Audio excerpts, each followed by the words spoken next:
गोंदिया जिल्ह्यात पोलीस आणि महसूल प्रशासनाकडून वाळू तस्करांवर कार्यवाही करण्यात येत असली तरी वाळू चोरीच्या घटनांमध्ये सातत्याने वाढ होत आहे.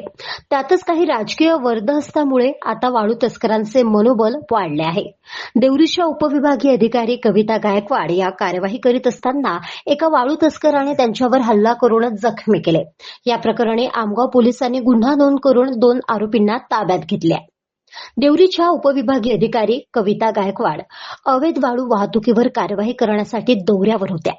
आमगाव तालुक्यातील कट्टीपार येथे त्यांनी टिप्पर अडवून पाहणी केली असता टिप्पर चालक लोकचंद राजाराम मेश्राम हा विनापरवाना वाळू वाहतूक करीत असल्याचे आढळले. यावेळी पुढील कार्यवाहीसाठी टिप्पर चालकाला टिप्परसह आमगाव तहसील कार्यालयात घेऊन जात असताना आरोपी ओम श्यामलाल गौतम याने आपले वाहन रस्त्यावर आडवे करून शासकीय कामात अडथळा निर्माण केला आणि गायकवाड यांच्यावर हल्ला करून धक्काबुक्की करीत धमकी दिली.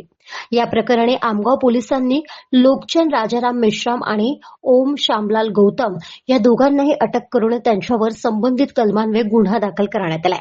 या प्रकरणाचा पुढील तपास आमगाव पोलीस स्टेशनचे पोलीस निरीक्षक तिरुपती राणे यांच्या मार्गदर्शनात सुरू आहे. गाव माझा न्यूज करिता राधाकिसन चुटे, गोंदिया.